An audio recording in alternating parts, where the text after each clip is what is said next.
Kebanyakan freelance designer yang aku kenal tuh belajarnya otodidak, termasuk aku. Nggak ada guru, nggak ada pembimbing, mentor, atau apalah itu sebutannya. Belajarnya ya cuma dari tutorial, artikel, buku, atau kelas-kelas online. Tapi walaupun begitu, kita sebagai desainer pasti butuh seseorang yang bisa memberikan input atau masukan, sehingga eksekusi dari setiap karya desain kita semakin baik hari demi hari. Nah, itulah yang melatar belakangi adanya video inspirasi dan review desain di channel Rio Purba. Karena banyak teman-teman Rio Purba mengirim DM meminta saran terhadap karya mereka. Jadi aku putuskan untuk membuat satu playlist khusus teman-teman Rio Purba untuk mereview karya mereka dan sekaligus juga menjadikannya inspirasi buat teman-teman desainer lainnya yang sedang menonton. So, ini dia video inspirasi desain logo subscribers.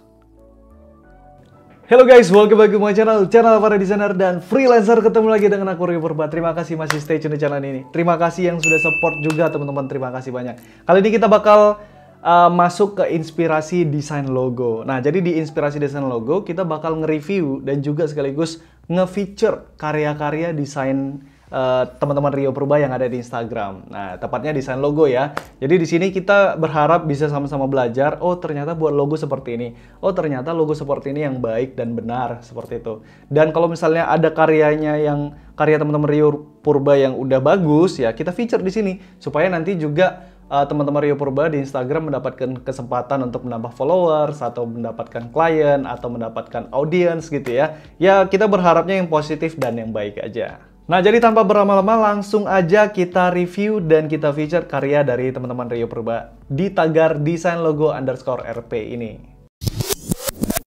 Nah, pertama kita mulai dari top post dulu ya teman-teman. Di sini ada satu karya yang langsung mencuri perhatianku. Kita lihat dari Hari Designs ya.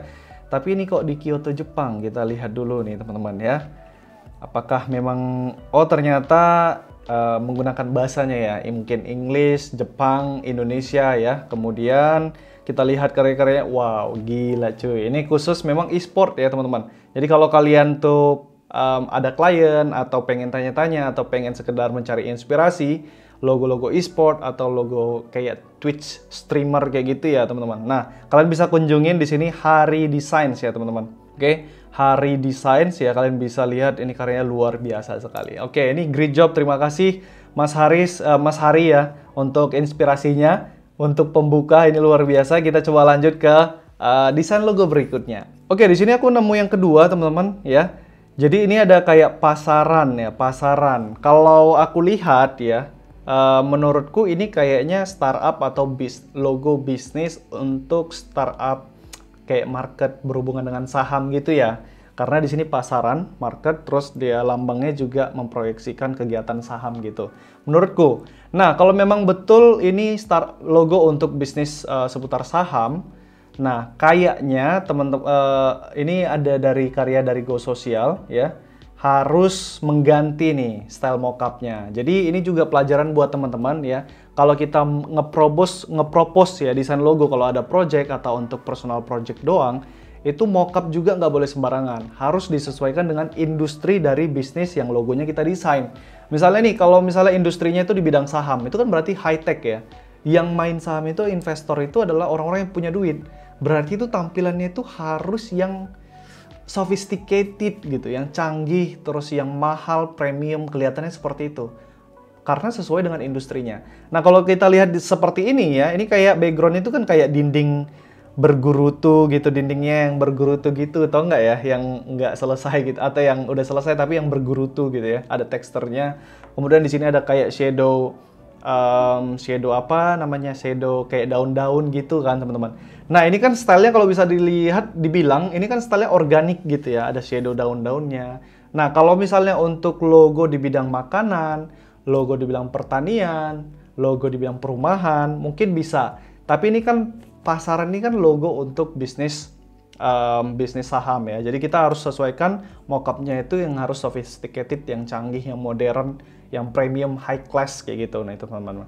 Sekalipun ini untuk personal project doang ya, bukan untuk klien, tapi untuk fake project atau personal project. Nah, teman-teman juga harus menyesuaikan mockupnya supaya enak terlihat gitu, memang nyambung kayak betulan, kayak profesional gitu ya. Nah ini juga aku nemu yang menarik sekali. Lagi-lagi kita masih pembahasannya masih ke mockup ya teman-teman.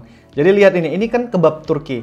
Aku tahu ini mockupnya udah sangat-sangat sering. Jadi ini kayak dinding kantoran kan, terus dia kayak lapisan kaca atau plastik itu yang bisa melihat kayak perspektif atau pantulan gitu kan, ruangan kerjanya. Nah, jadi ini kebab Turki ini kan kayak apa ya, usaha pinggir jalan kan rata-rata kebab ya, atau usaha rumahan. Nah, mockupnya kurang cocok seperti ini ya. Mockupnya kurang cocok seperti ini. Nah, ini cocoknya yang tadi dipakai untuk yang pasaran tadi, yang logo saham tadi, teman-teman. Jadi itu seharusnya dipakai di situ. Nah, sedangkan untuk kebab Turki, teman-teman bisa cari mockup untuk yang di gerobak-gerobak sorong itu, untuk franchise, atau yang kayak di peti, apa sih namanya itu, yang peti kemas gitu ya, kan sekarang udah lagi ngetren gitu kan, yang box, model box besi gitu ya kan. Nah, atau mockup dicetak di menu makanan, papernya gitu. Nah, atau yang lainnya. Jadi, untuk membuat mockup, pemilihan mockup itu juga harus teman-teman pertimbangkan sebagai seorang desainer logo. Next, kita ke Ridwan Design. Ridwan Design RD. Oke. Jadi, di sini Mas Ridwan CR ya. CR. Oh, DR itu maksudnya ya. Jadi Ridwan Design. Jadi logonya itu membentuk inisial dari Ridwan Design, huruf D dan huruf R-nya. Oke. Overall apa ya? Masih perlu dieksplor lagi nih Mas Ridwan. Karena aku ngelihatnya ini terlalu basic, terlalu generik. Jadi kayak seakan-akan kita ambil huruf D dari sebuah font apa gitu kan. D kemudian di-combine dengan huruf R-nya. Udah gitu doang gitu. Jadi nggak ada yang istimewa. Jadi kalau teman-teman buat inisial, logo dari inisial nama, teman-teman harus explore lagi, harus sketsa ya, betul-betul cari inspirasi. Nah, mungkin Mas Ridwan bisa buat variasinya seperti ini. Oke. Nah, jadi kan lebih sedikit unik gitu ya. Jadi nggak terlalu kayak generik biasa aja. Atau Mas Ridwan mainkan variasi lain. Misalnya di sini ada 2 garis kan. Terus di sini ada 2 garis lingkaran, tapi saling menyambung semua. Ada 2 garis lingkaran, terus di sini juga ada sambungan, ada membentuk huruf R gitu kan. Nah, jadi seakan-akan memang ini didesain gitu, dirancang dengan baik gitu. Jadi overall seperti itu kalau kita pengen buat desain logo. Jadi kita explore, cari inspirasi, terus explore, sketsa sendiri. Kalau udah benar sketsanya, ada yang bagus, baru kita eksekusi di logo. Nah, itulah yang membuat logo itu mahal sebenarnya teman-teman.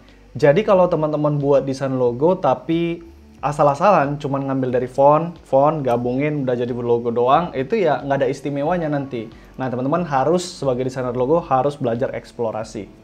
Next, di sini ada owner logo name. Wah, ini kayak logo-logo nama juga ya, teman-teman. Oke, jadi ini aku feature juga karena bukan kita nganggap saingan ya, sementara aku kan punya logo Your Name ya, jadi kita sama sekali nggak ada saingan. Di sini kita saling support teman-teman.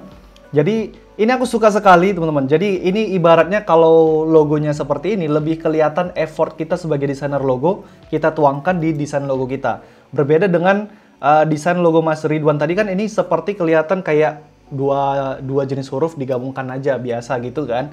Nah ini di sini baru kelihatan diolah oleh seorang desainer. Oke, tapi di sini walaupun ini udah bagus, aku mau kasih saran sedikit nih Mas.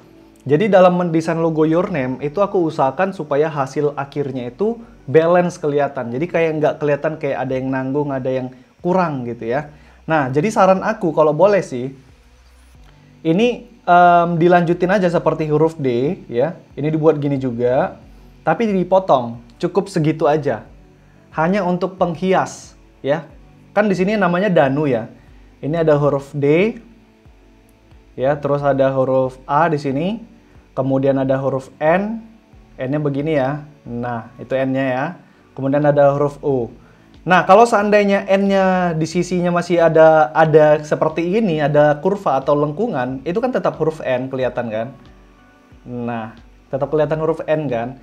Nah jadi artinya kenapa tetap aku sarankan buat seperti ini supaya kelihatan balance. Karena di sini dia berisi ya, dia menutup, sedangkan di sini kayak kosong aja gitu. Jadi sedangkan ini secara keseluruhan bentuknya itu kayak balance ya. Di kiri kanan ada kayak serifnya, kemudian di bawah itu di sini ada menutup, di sini juga ada menutup, huruf A-nya juga balance gitu.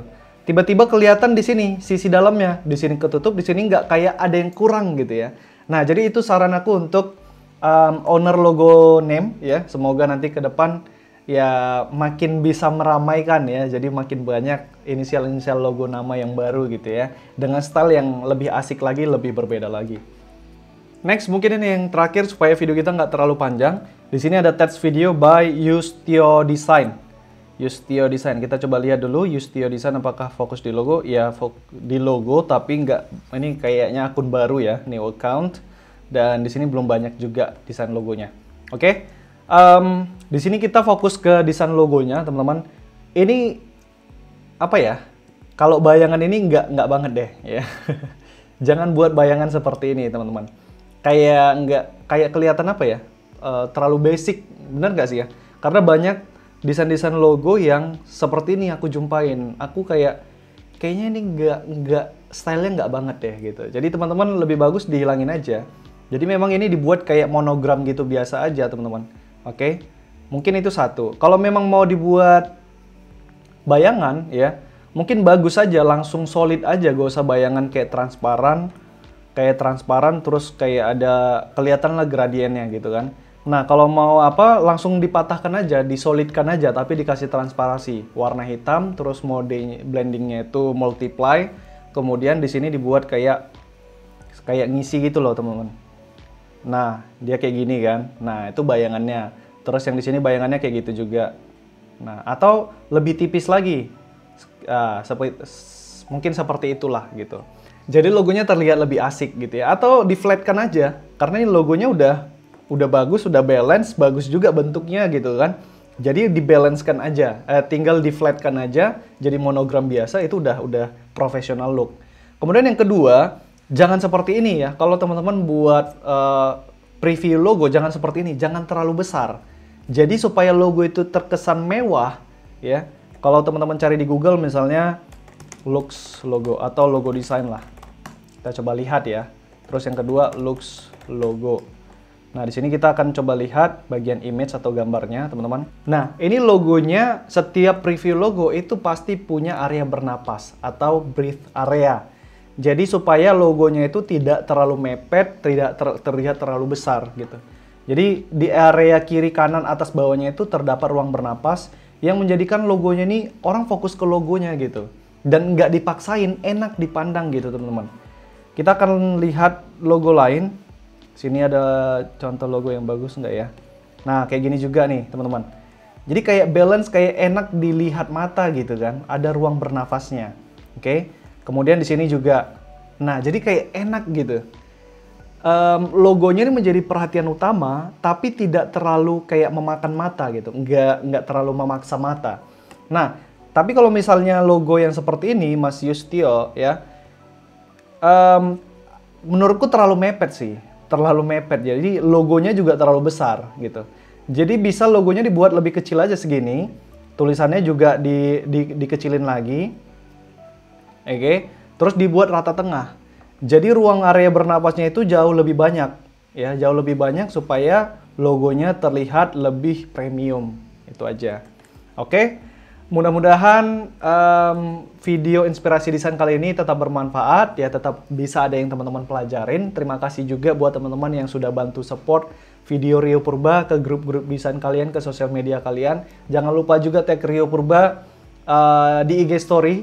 Lagi kalian nonton video di foto, jangan lupa tag Rio Purba ID di Instagram ya, supaya nanti aku bisa share Insta Story kalian. Oke, terima kasih buat semuanya. Kalau ada saran, kritik ya atau pertanyaan silahkan cantumkan di kolom komentar di bawah video ini. Terakhir, sebagus-bagusnya desain ada aja yang nggak suka, sejelek-jeleknya desain tetap ada aja orang yang suka.